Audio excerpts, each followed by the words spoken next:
nommé bourgmestre ezali na compétence ya chef de l'État par le truchement ya ministre des Affaires intérieures. Dernièrement, qui vendredi au Tikoleka Puna, noma qui bourgmestre et pas le gouverneur de la ville. Tu vois comment que bourgmestre après 48 heures, directeur de cabinet n'a Bimi a le bic noté, ezali faux, lui n'a jamais le gouverneur pardon, a jamais nommé et qui arrêté tout le monde qui circulait sur les réseaux sociaux.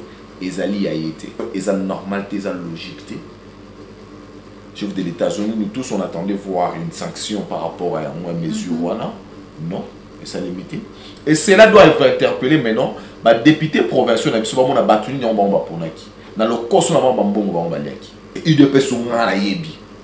Na likamba bongo belebi ma na balabala. Maman, et ça la parti politique monté dans Congo où ils ont la liberté d'expression le coup la IDPS. Mais tant on a makambo soni le coup là où ils salemi IDPS avant de kimia. C'est grave. Le parti du chef de l'État, c'est grave. C'est très grave.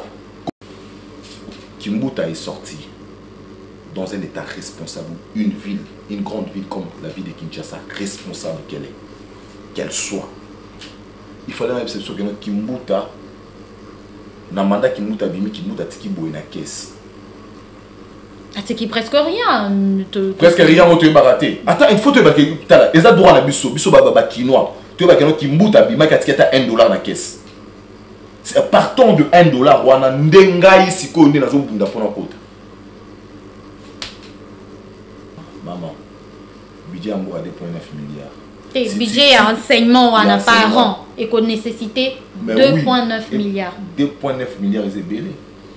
Il bosse ça combien? Combien? Est-ce que Ekoko Kako parce que Bako Bundara Kaisa comme politique, Barotala na carte budget wana ya ba pesi na enseignement, Barotala Bako ils ont nécessité. Congolais a son sentir popularité a failli lutter. Si les plus populaires et tout, il faut le maîtriser. Maîtriser la mouka. Il m'a dit la mouka est en boka. Il faut maîtriser la mouka. Décider. Popularité on a zonga na tamuke. Est-ce que popularité on est continuer? Parce que va nommer coordonnateur il y a la Mouka Esika qui n'a jamais dit un mot jusqu'à la banda va nommer. Banda va désigner il y a coordonné pendant 3 mois de bayo kana ba close na ba matkala au batali lu ba morote. Attends merci à Pamba lu ba ya mote.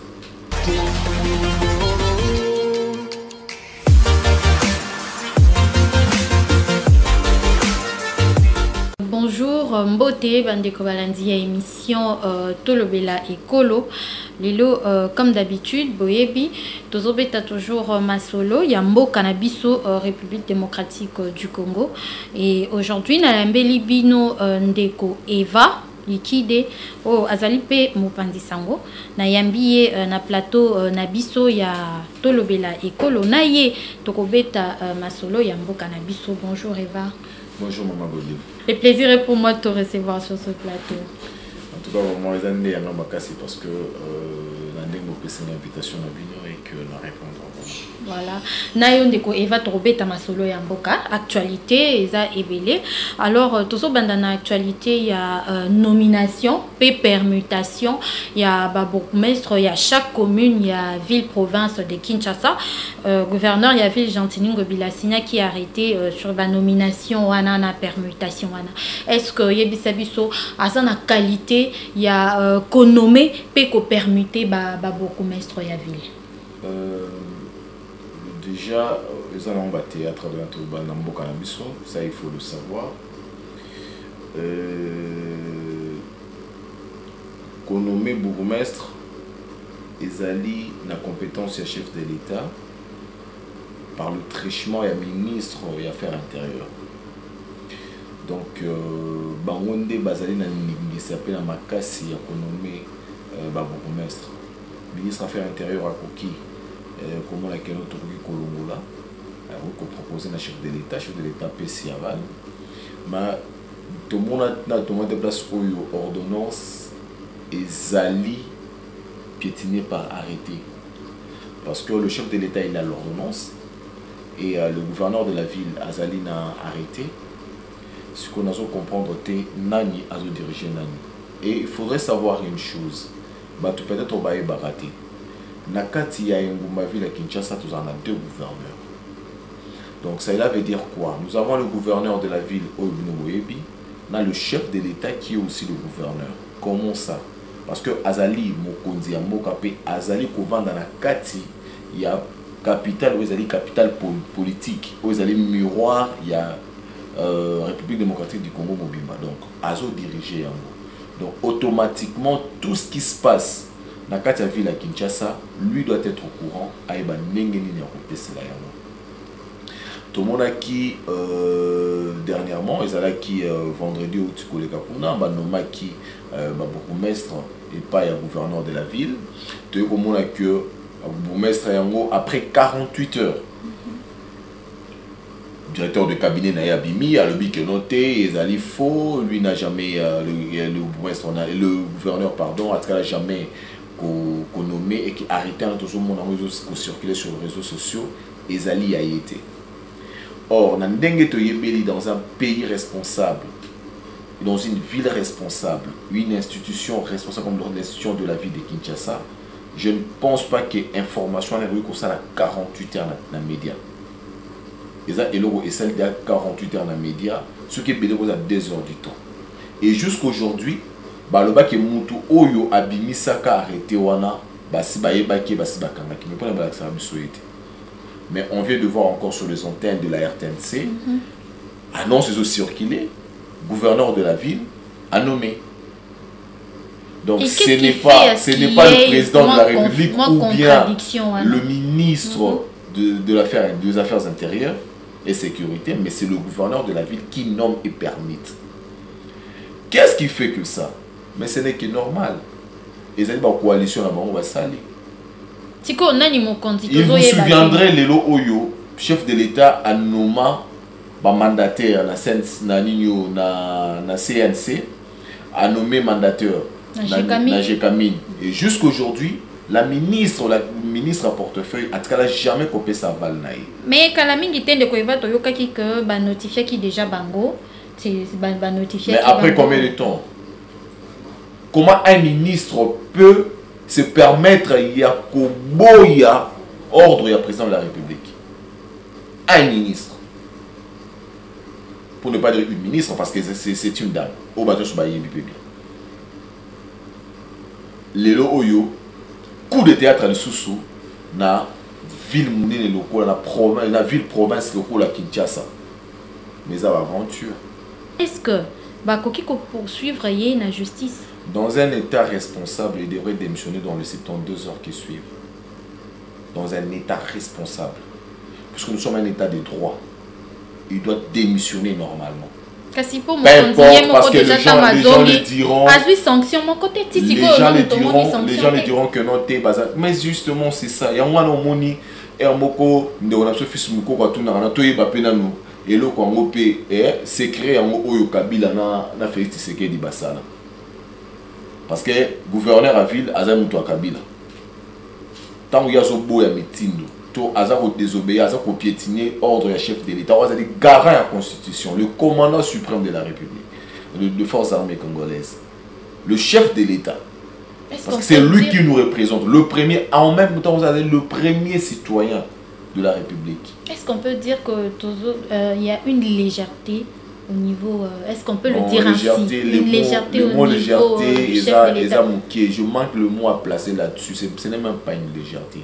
C'est piétiner la personne du chef de l'État. Cracher sur sa personne, sur son autorité. Parce que ils ont la normalité, ils ont la logique. Chef de l'État, nous tous on attendait voir une sanction par rapport à une mesure. Non, et ça limité. Et cela doit être interpellé maintenant. Les députés provinciaux, on a battu dans le cours, on a il faut quelque chose pour tout le monde. Qu'est-ce qu'ils vont faire? Qu'est-ce qu'ils vont faire? Parce que déjà, le président de l'Assemblée provinciale, il fallait quand même réagir par rapport à... Comment? Il va réagir comment? Parce qu'il n'est pas employé FCC. Il va réagir comment? On protéger Bayaye. eza lokola nde toza na ndako na bino awa ngai toyi tosangani na bino esika ngai nazalaka na bino tosangani bino bozwi pa na bino bozwi pa na bino lelo mama Godlive yosali mabe yokanisi ke mokonzi ya bino oyo atie ona esika wana po odirige malgré ke ngai naza kotuna dirige akoleka protéger yo. C'est la même chose, bah, on protège Moutouna Bango. Ils savent ça. Comment expliquer que peut perdre des temps, bah, Nomaki, bah, tu vas poudre dans Moutou, bah, convoquer, Nino va présenter, bah, bourgmestre Eli. Ton monipe na côté il y a UDPS secrétaire général Augustin Kabouya a présenté qui alors que c'est là que nous disons que si Ezala l'UDPS, Ezala peut perdre. Donc disons seulement que le cash et le FCC nous doivent des explications sur ça. Le peuple congolais n'est plus dupe. Moi, dans mon cas, je déjà que mon conduit à Zamabe ou à Zamara. Mingi, problème qui est de côté, il y a UDPS, si je peux le dire, parce que le secrétaire général a yebi bien pour bangon des bazans à pouvoir. A yebi que normalement, les chefs de l'État, il faut annoncer. Mais comment il est à présenter le bourgmestre alors qu'il y a yebi que. Et l'ingi que noté. Malgré ba prôner que notre démocratie bazo bunda la démocratie ba bunda la boy bango pe ba bunda la démocratie de bunda bango parce que UDP sont ngala yebi na likamba bongo bele bima na balabala maman et ça la parti politique monté dans Congo où ils ont la liberté d'expression le ko la UDPS mais tant on a makambo soni le ko la où isalemi UDPS avant de kimia c'est grave le parti du chef de l'État c'est grave. Très grave. Comment expliquer-nous cela? On va expliquer Bissoni. Ndeko Eva, toujours continuer kaka na gérance ya ville au gouverneur Nabiso Gentini Ngobila Zosala il y a pas longtemps à pesa qui programme naie à lancer qui programme naie ya Kinbo Peto aux avres kinois pay hein c'est le seul programme où yo moni que kinois a besoin de Kinbo Peto. Tout un programme, non, parce que ça, il y a un programme soit présenté. À présenter le programme, il y a Kinbo Peto, à l'OBP, et là, comme sous projet Moussoussou. Et ça, en cours, et ça, démolition, il y a la construction anarchique. Maman, il y a il y a un ça c'est non, il y a un besoin coûte aussi ça parce que Maman Godé. Suite des années, il faut toujours qu'il y ait des projets en projet. Réalisation exacte. Une ville, une grande ville comme la ville province de Kinshasa, vous en avez besoin de faire vivre son projet, mais présentez-nous un programme. Est-ce que depuis hier, côté na Bokondi, Azonga l'Assemblée provinciale pour présenter ce programme d'un Kimbuta Salaka? Mbalamora Kinbo Peto. Qui t'a dit que les Kinois a besoin de Kinbo Peto? Ndenge bazo bengana, ndenge bazo bengana ba débrouillard sur les lois ya ville. Oui, c'est bien bon bazo bengana ba on peut battre bosoto na ville to boité. Ce que bango bazo ko débrouiller pour ba que ne relais sama bota na bango. Solution palliative ni ya zweli bango. À côté bango na zandoni. Parce que ezalaka, il faut ça un programme. C'est un projet. Bon, tu dis tout le mot là BNC Awa parce que Awa to so tonga.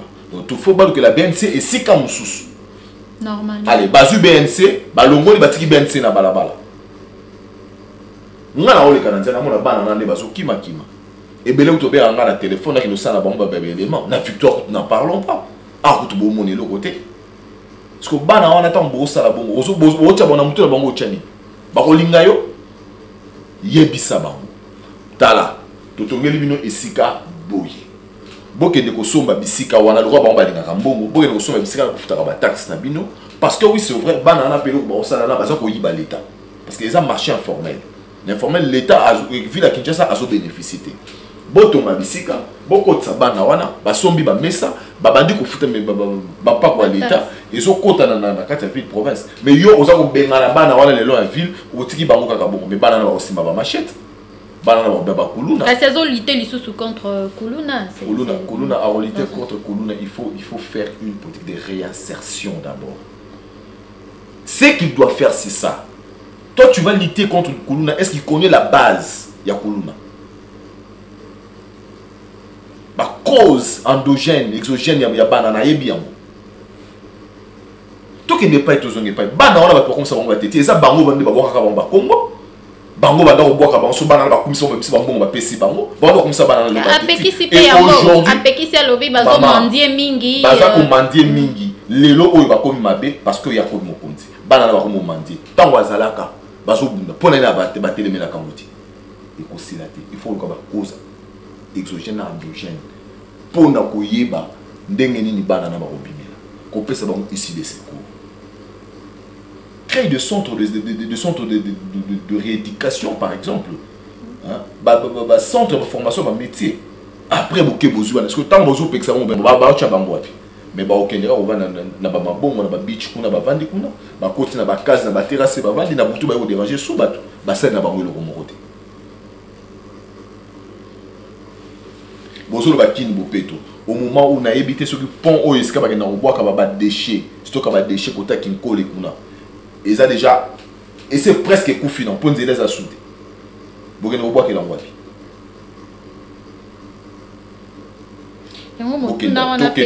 tout que n'a vite en besoin et puis il faut tout y bailler au programme moi qui ne peut pas tout il y a quota qui programme un budget na yo ya au banda na ça à ça qui déjà hein selon ba information au tout yo qui n'a pas média à débourser qui un fonds pour chaque bourgmestre il y a commune à débourser qui un fonds pour chaque merci beaucoup voilà pour que bah ça il ça déjà bah misala wana mais suite des Maman Godé Kimbuta est sorti dans un état responsable une ville une grande ville comme la ville de Kinshasa responsable qu'elle soit il fallait même cette chose que Kimbuta na mandat Kimbuta bimi Kimbuta tiki boy na caisse.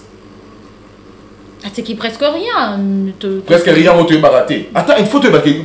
Ils ont droit à la biso. Biso baba kinois. Tu vas qui mouta bima qui a $1 dans la caisse. Partons de $1. Wana ndengai siko ndi na zo bunda pona kota. Tout le monde a beaucoup de au mestre bambongo. Mbongo utu wapi.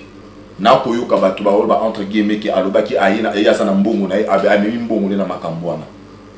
L'état va sunga kai. Ils ont aussi l'État, toi un individu. Mais bon, ils ont quelque part, ils ont un peu ma bête de Koeva. Kosunga pe l'État, ou bisogno soto, ils ont participé. Et tu participer dans le développement, il y a une œuvre qualitative, Kaba. Mais attends. Derrière toute l'action engendre la réaction. Tant qu'on a l'État, pour éviter de rejoindre, c'est mal l'État. Donc on s'est bizoté. Voilà il faut y bayango penza. Comprendre. Mama Godé ndengoza awa na nani na bino awa. Ceux qui yo zumbongo na yo to ozuelo ko na yo opesi na ben seo.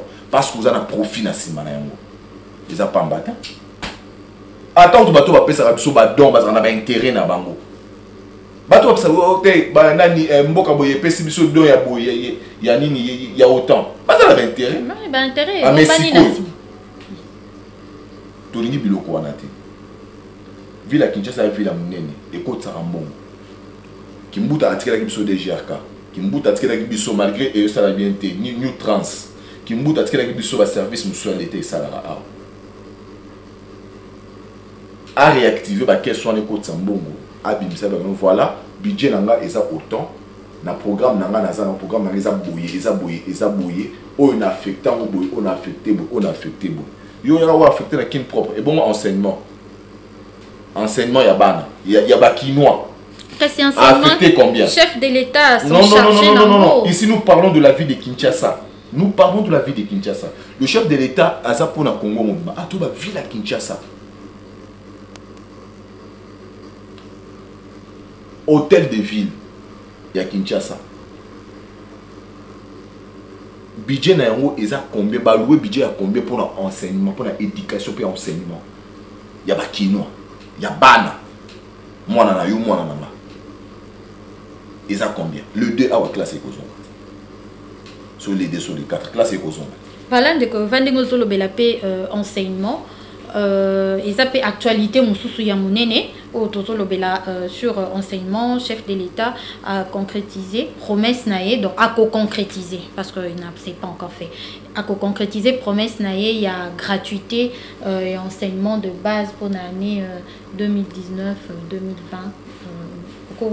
Par rapport il y a projet wana ou promesse wana réalisée. Non, le chef de l'État déjà dans la campagne naïe puisqu'on se manda koloba avant le maloba wana tous ils la concrétiser parce que congolais balaki pe mingi congolais va faire vivre na ba rêve trop nandengo zomone la na budget au bazoloba ya 2,9 milliards et cause la possible maman budget ambo à 2,9 milliards. Et budget à enseignement wana par an et qu'on nécessité 2,9 milliards. 2,9 milliards c'est belé. Il bosse ça combien? Ils ont combien? Est-ce que ekoko kako salema parce que bako bundaka kaza kama politique bakotala na kati ya budget wana ya ba pesi na enseignement bakotala bako ils ont nécessité ba priorité des priorités ils ont bongo. Comprendre? Priorité des priorités, bah quoi affecter, bah bon, on a beau, ça va priorité. Et toujours préciser que ce sont les écoles publiques, hein, et ça, bah, écoles privées, et ça, bah, écoles publiques. Voilà. Et pour finir, Ndekoeva, tout simplement entretien à Bisso, tout le bel paix du côté il y a opposition, journal moko il y a bah, américain et tout, bah lobby que Ndeko Nabisso Martin Fayoulou, asa homme politique plus populaire et plus populaire et plus puissant, il y a Afrique Mobimba. Est-ce que c'est aussi le cas? Pour le Congolais, est-ce qu'il est voyant? Ça n'engage que maman. Nous avons plus de papier, ils ont engagé. Est-ce que c'est la réalité que nous vivre? Mais Congolais, à son monde, à son sens popularité, il a fallu lutter. S'il est plus populaire et tout, il faut maîtriser. Maîtriser la mouka. Il faut maîtriser la mouka. Il faut maîtriser la mouka. Décider. Popularité, on a besoin d'un temps. Est-ce que popularité, on est continuer? Parce que va nommer coordonnateur, il y a la Mouka Sika qui n'a jamais dit un mot jusqu'à la banda va nommer. Banda va désigner, il a coordonné pendant 3 mois, il a ba close na ba matkala ba batali lo ba morote. Attends, merci à Pamba lo ba ya mote. Tilelo. Nous sommes commencé à parler dans le il y a pas ça il y a nanyo il y a il y a parti politique na décidé au kuna ça mamba MLC au wana kuna ça mamba ya rassemblement pour le changement sur une Moïse Katumbi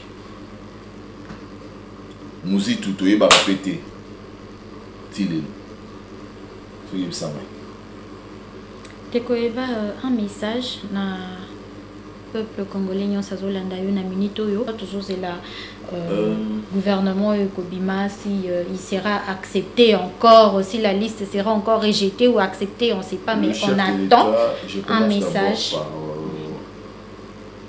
Le peuple congolais va monter dans le bandé, l'habitant à Kinshasa, Bakinois. Banakin qui ça c'est amis soignants. Solo tokuta bakulutu na biso, ba gérer biso, ba sali wa ko sala melelo il faut to fongola miso to yeba ko nyosu elika. Atana se ya lokasa photo yeba pour mboka oyo Kinshasa za biso nyonso pourtant to mabama ya biso bakino eza te keno wana za kino de te kozala kino ngolo c'était kozala mokonzi ne si kozali oza kino faut sa responsabilité ya mboka na yo kin bopeto to soutenir mokonzi parce que eza vision wana mais eza priorité te na Kinshasa enseignement eza priorité mentalité ya kino eza priorité alors to fongola miso bisika nyonso toza soki mbebe eza ifo totema tolobelaka na chef de l'état nakoloba na ye kaka keno te ngai na kosenga ye asala oyo alakaki biso na bacampagne soki tovotaka ye akomi wana bao mpe bavote ye te ye moko alobaka keno na bao bavote nga te na bao bavote nga nazali président na bino asala oyo alakaki biso na campagne programme oyo apesaka biso nayebi keno toza na gouvernement ya coalition lelo oyo mais yo ya yo oprimé parce que vous avez mokonzi ya mboka lukaka pe toyebi ki mutata biso ya mboka balobi baninga na yo toyokaka bayopesa ba témoignage oza trop clément vous allez monter dans mon nez. Mais ici, quand à grand pouvoir correspond à des grandes responsabilités. Il faut avoir la responsabilité dans ma beaucoup papa. Vous allez me conduire. Biso nous peuple toi na simano pour te voter car tant que na urne muta força biso azaki to pona ki yo ozui. Peu importe ba on ba lo barame biso to bi que to voter car. Donc ça là qui beaucoup condina yo la démocratie ne mo ça là mais quand il faut sanctionner papa mboka sanctionner. Pour toi sur la besoin ba bêtise té na mboka o. Tout le monde a trop. Merci beaucoup. Voilà, merci beaucoup Ndeko Eva. Merci parce que on dit mis invitation na biso. Merci Nabino Nyonso balandi ya émission to le bela école na yambela kibino Ndeko Eva Likide azape mopandi sango lokolangai. Abonnez-vous massivement sur votre chaîne Live Canal, vous ne serez pas déçus. OK, to monani mikolo oyekoya.